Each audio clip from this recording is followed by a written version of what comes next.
আসসালামু আলাইকুম। সবাই কেমন আছেন? আলহামদুলিল্লাহ আমিও ভালো আছি। অনেকদিন পরে একটি ভিডিও নিয়ে চলে আসলাম। আসলে কোরবানি ঈদ মানে অনেক ব্যস্ততার একটি ঈদ। যার কারণে আমি কোনো ভিডিও আপলোড করতে পারিনি। এত বেশি ব্যস্ত ছিলাম। এটা ছিল ঈদের আগের দিন আমার শ্বশুরবাড়ি। আমরা যখন বিকালবেলা ঘুরতে বের হয়েছিলাম তখনকার। ঘুরতে বের হয়ে দেখলাম গাছে পাকা খেজুর হয়ে ভরে আছে। তো নিজ হাতে গাছের খেজুর পেড়ে খাওয়ার মজাই আলাদা। আমি যেন একদম ছোটবেলায় ফিরে গেলাম। আর এই যে দেখুন কি পাকা পাকা সুন্দর খেজুরগুলো আমরা এত পেড়ে বেশি একটু একটু করে ব্যস্ততার খাচ্ছিলাম। কারণে আমি আপনাদের সঙ্গে সব ভিডিও শেয়ার করতে পারিনি।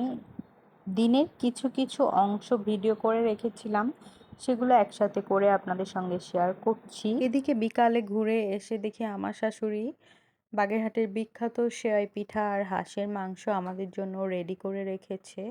সেমাই পিঠা তো আমার অনেক বেশি পছন্দ, দেখে তো আমি অনেক বেশি খুশি। কার কার আমার মতো সেমাই পিঠা আর হাঁসের মাংস পছন্দ অবশ্যই কমেন্টস করে জানিয়ে যাবেন।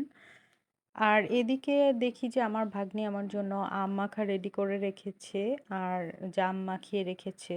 বিকালের টাইমে এগুলো খেতে আসলেই মজা লাগে। তো আমরা এগুলো সবাই একসাথে মিলে খেয়ে নিলাম। এরপরে রাতের ভিডিও আর করা তো এটা হয়নি। ছিল কুরবানি ঈদের দিন সকালবেলা গরুকে গোসল টোসল করে এখানে রাখা হয়েছে কোরবানির জন্য রেডি করে। সবাই নামাজ পড়তে চলে গিয়েছে আর এরপরেই কোরবানি দেওয়া হবে। কুরবানির দিন আসলে অনেক বেশি ব্যস্ততা থাকে একজন গৃহিণীর। আর আমার শ্বশুরবাড়ি, আমি হলো একমাত্র ছেলের বউ, যার কারণে সব দায়িত্ব আমার উপরে। আমি নিজে হাতে সব কিছু এই যে ভাগ করে বাসায় বাসায় দিয়ে আসা, প্রসেসিং করা নিজে হাতেই করেছিলাম, যার কারণে এত বেশি ব্যস্ত ছিলাম আপনাদের সঙ্গে কোনো ভিডিওই শেয়ার করতে পারিনি। এরপর বিকালবেলা ফাইয়াজের বাবা ফাইয়াজ, আমি এবং আমাদের ভাগ্নি সবাই মিলে নিজেদের পুকুর থেকে বড়শি দিয়ে মাছ ধরেছিলাম। আর বড়শি দিয়ে মাছ ধরার মজাই আলাদা। তো আজকের ভিডিও এই পর্যন্তই।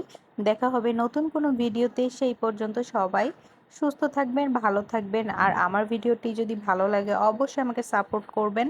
আল্লাহ হাফেজ।